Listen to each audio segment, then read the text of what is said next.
It's great to be a Michigan Wolverine. It's great to be a Michigan Wolverine. It's great to be a Michigan Wolverine. Oh, it's your boy Big Reg coming to you from the shadow of the big house here in Ann Arbor, Michigan, home to the number 7 ranked Michigan Wolverines men's basketball team. And oh, friends, what a team it is. Oh, my goodness gracious. So excited after another dominating performance by these young men. Oh, we had to get on the show and call out all the doubters, call out all the haters, call out all the people that were saying things like, slow your roll. Oh, let me tell you, friends, to all the doubters and naysayers, there is no slowing this roll. Oh, this freight train is headed full speed ahead, and there ain't no stopping it. There ain't no slowing it down. If anything, it's picking up steam. Holy smokes. Coach Howard, Phil Martelli, Howard Isley, Coach Washington, they all got the shows. They're like John Henry. They're putting coal into the furnace, baby. They're fanning the flames. They're getting it hot.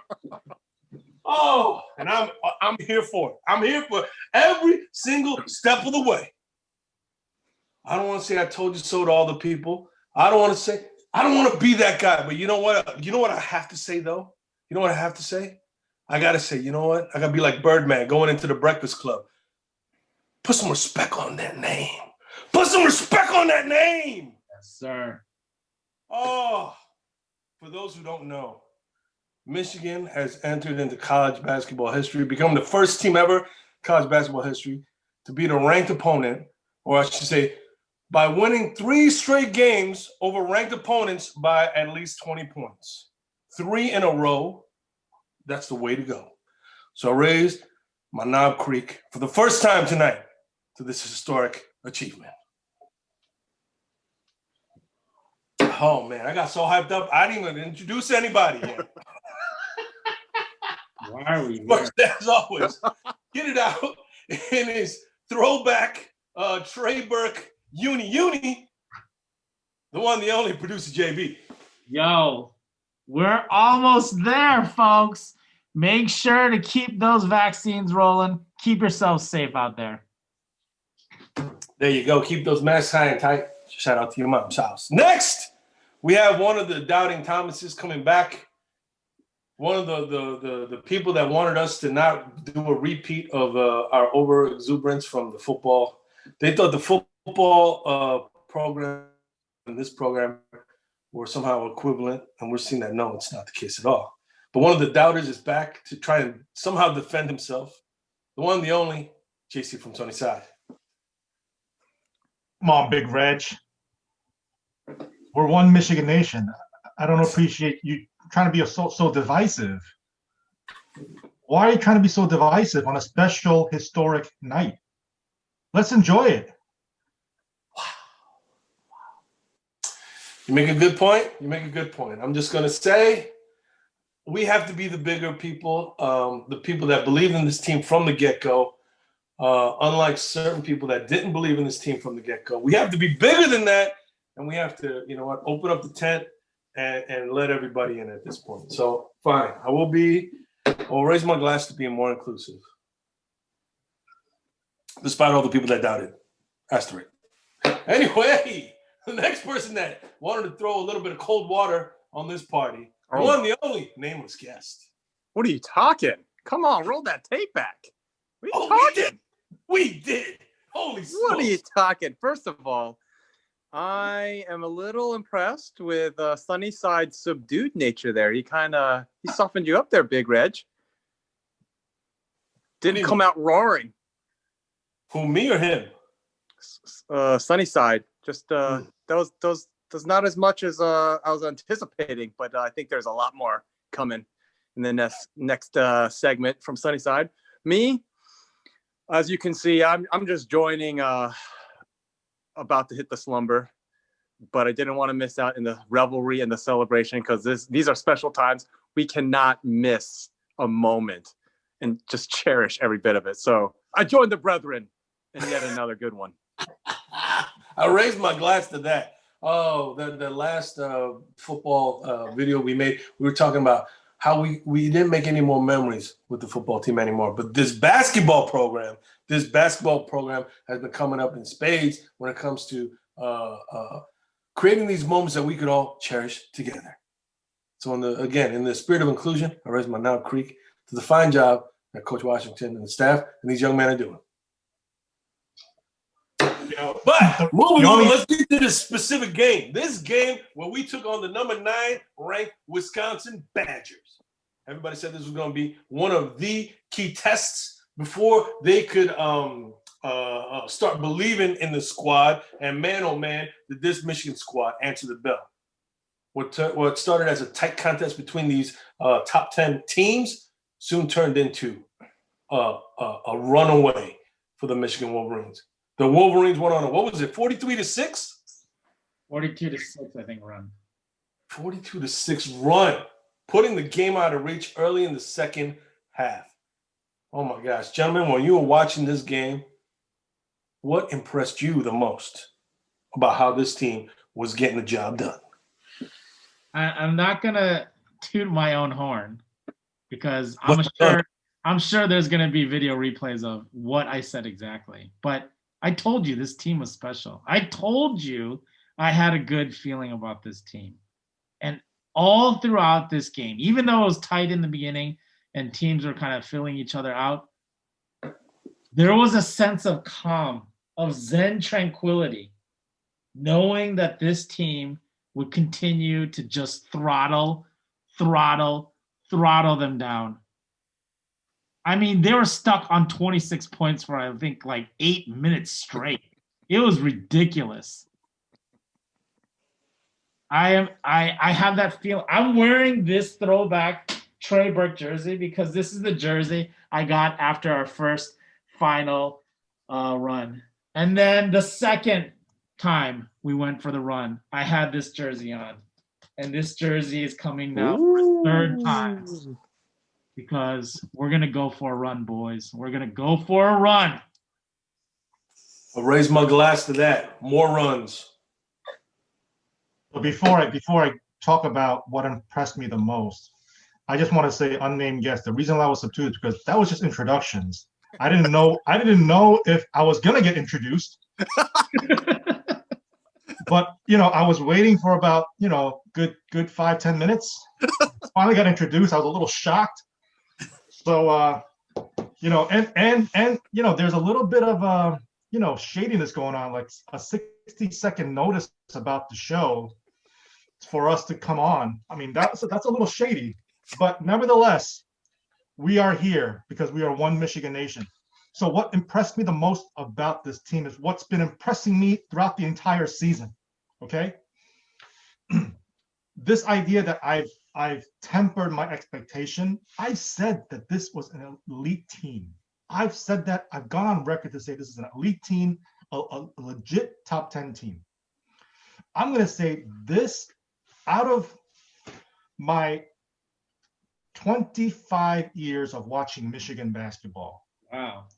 This game was the most complete game that I've seen on both the offensive and defensive side of the ball. The energy, the 43-6 run, we did not let the foot off the gas.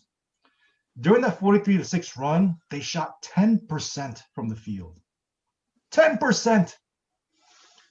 And what happened this game is what I talked about before, the length of the Michigan basketball team.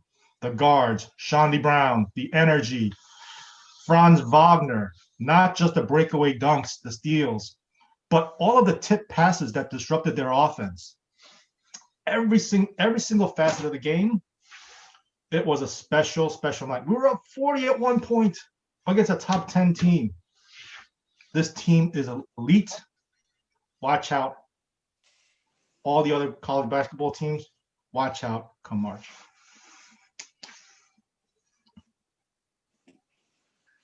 Wow. So I will admit, okay, I did not see this coming. Even though I also went on record just a few days ago.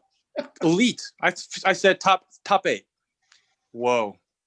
The domination now, it's stunning. I was surprised. Even knowing how great this team is, I could not have imagined the total domination. So yeah, every game, I think Big Reg, I got to give props to you. Every single game, it comes with the expectation now that our strengths are going to translate. It's just not a good night, another good night, and another good night. This you can't suppress.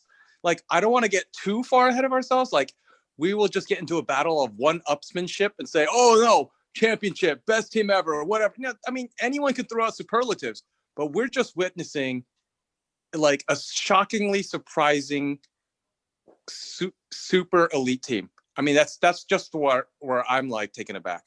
I can't believe it. I did not see this coming. I'm gonna give you my impressions from stats and then from intangibles. First, from the stat point of view, elite defense. Like JC from Sunnyside was saying, a lot of tip passes, but the other thing was block shots. They did not give up any easy buckets in the interior. Okay, how many block shots did we have? Almost 10 block shots, I believe. Yes, no, something like that. That's number one. Number two, all the tip balls. But then number three, the hustle plays, diving after the loose balls. So that's what you have on the defensive side. You got the stats that say tip passes, block shots, all the numeric stuff. But then the intangible stuff like diving for loose balls and getting those, being the first to the loose balls. Oh, you gotta love that. You gotta love that. So I raise my glass to that. Then on the offensive side, you know what impressed me the most about this performance? If you look at the stat sheet, every single starter, except for Isaiah Livers, shot over 50% from the field. Every single starter, except for Isaiah Livers, shot over 50% from the field. Now, you might say, oh, wait, what happened to Isaiah Livers then? What did he shoot? Well, Isaiah Livers shot 5 for 11 from the field this game. So that tells me statistically that this Michigan team was dominant, not only on the defensive end, but on the offensive end as well. So I raise my glass to that. Actually, Eli Brooks shot 2 for 5. 2 for what? No, he shot 2. Was it? I thought it was 2 for 3. No, 2 for 5. But that doesn't show Eli Brooks' contribution to this game. The way the man was fighting through picks and screens to not go under, but to go over the top to disrupt the flow of the offense, and not just Eli Brooks, Shawnee Brown, every defender, they were coached to go not under the screen but over, and they did that exceptionally well. The other thing that I noticed was Hunter Dickinson had a subpar first half. Jawan knew that he needed Hunter. So what does he do? The first play of the second half, right to Hunter Dickinson, right, for an easy layup. That's you know what else was key about going to Hunter Dickinson early? Because this is another thing that I love. Now I'm going to talk about coaching staff. Because you just mentioned Jawan knew he needed Hunter Dickinson going. But the other side of it was he knew that if he got Porter in foul trouble, that it would screw up Wisky's offense the whole rest of the way. And what did he do? Like you said, he went right to Hunter Dickinson. Porter picked up his third foul, right? I think we're like 2 minutes into the second half or something like that. It was something ridiculously fast. So then Porter was screwed the rest of the second half. And with Porter being screwed, that Wisky team stood no chance. That's what I love. Another thing I love about this coaching staff. If they see a weakness, they go for the jugular. They're vicious. You know what I'm saying? I love it. They see like a impala in the plains of the African desert, kind of limping along. They don't say, "Oh, that poor impala." No, they know that the lion, the pride, has to eat because the pride is hungry, and they go after that wounded animal. No mercy. And I raise my glass to that killer instinct. Oh, love it. It also would be one thing if you're up by like 20, 25, you'd start to slow the brakes down and you'd just be like, you know what? Let's just do a half court set, no problem. They just kept pouring it on. They kept their starters in all the way during that whole time period. Even their back, Austin Davis, big country coming back. Raise a glass to big country. And he goes straight to the basket, doesn't care who's there. This is a team that's in the making for a great run. I can't express this enough. I'm not going to say national championship. I'm only going to say this is a team built for a March run to April. That's what we need to see. There's so many things to love about this team. You know, let's just be honest. Just so many things. Offensively, defensively, coaching-wise, effort-wise, all these things. You see it all on full display. So I'm so happy. After all the struggles that we've had from the football season, to see this all coming together so beautifully in the second year of Coach Howard's tenure, it's like this Knob Creek. It just gives me a warm feeling inside. Gives me a warm feeling that I needed after a long COVID winter. So to that, I raise my glass. Cheers to that. But can you see the inevitable faltering or some adversity? Just, I mean, there's this air of invincibility that's starting to set in. Like it keeps getting better. It's crescendoing to like ridiculous levels. Like 40-point leads, top 10 team. It's just ridiculous. Who does that, right? A 40-point lead in a top 10 matchup. That is unheard of. Unheard of. That's the kind of stuff you do in like the preseason against like, I don't know, like Westminster, Philadelphia.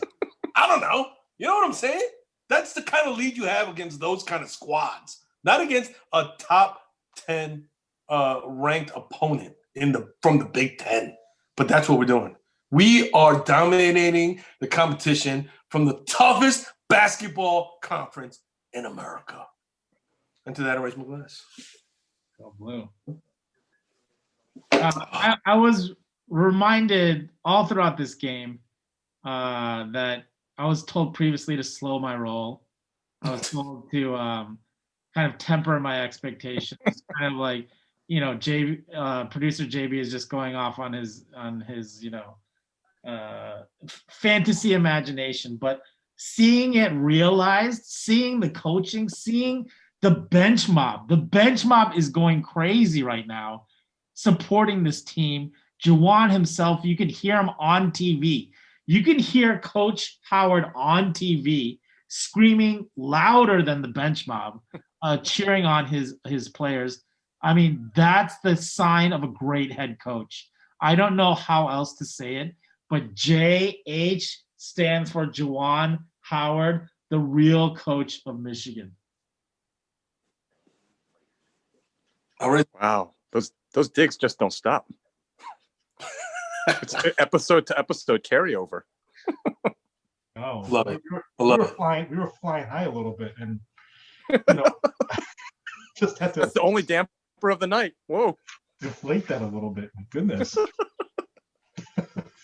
All right. You know what? Let's give fair and balanced. Let's be honest. Again, because there's no question that the Big Ten is the toughest basketball conference in America. It will be gosh darn near impossible to go undefeated, obviously, in this league. Because there's so many quality teams in this league. There's so many quality players, so many quality coaches, et cetera, et cetera, et cetera. So we all know that there's going to be a night where, you know, somebody gets the better of it, right? But like I said before, I don't think there's going to be a single night where we are not competitive. And for me, that I take a lot of pride in that there's not going to be a night where we are not going to be able to stand up and at least have a chance of winning. You know what I'm saying? Because there were a few games, I shouldn't say a few games. There were games last season where, you know, after you know, maybe like a third of the way through the game, you just kind of knew that, you know what? We're down. We're not going to pull this one out. We done lost it. But this team, with the way they play on offense and defense, I feel that they are always going to have a chance to win this or win every single game.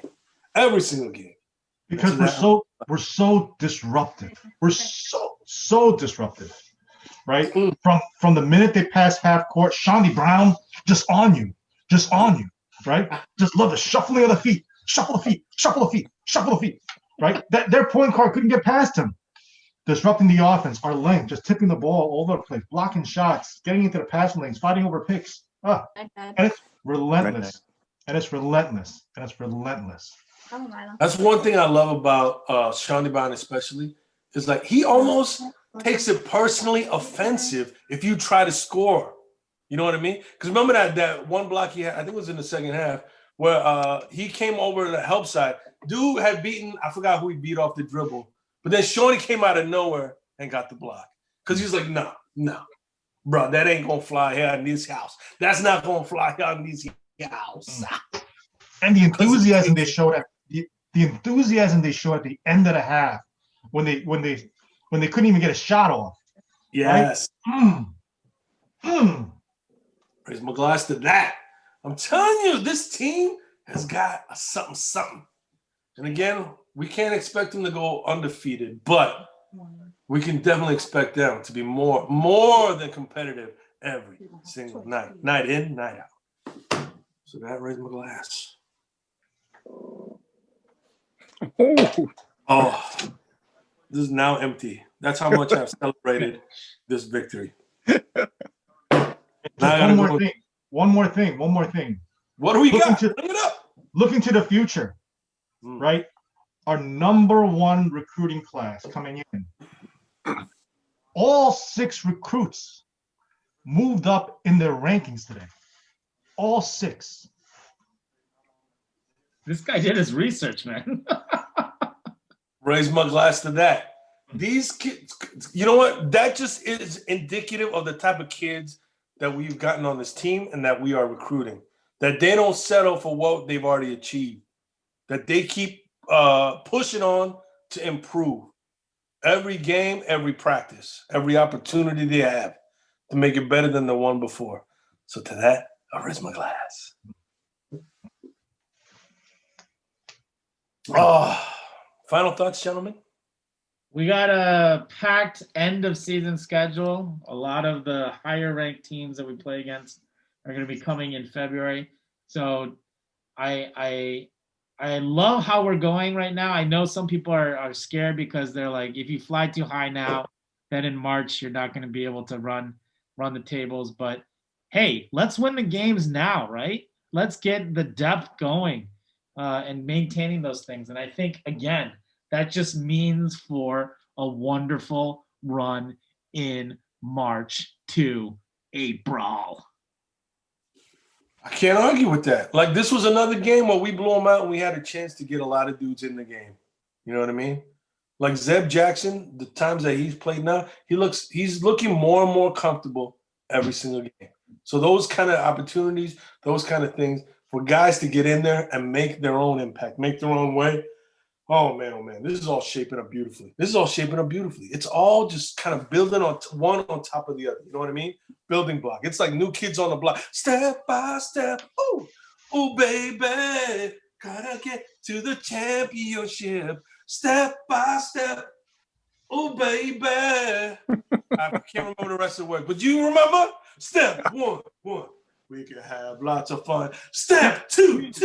There's so much we can do. Step three. It's just you and me. Step four. I can give you more. Step 5. Don't you know that the time is right? Huh. Oh, and the time is right for this Michigan squad. So I raise my glass to that. And I say, anything else, gents? Nope. If not, we say, go blue. Go blue.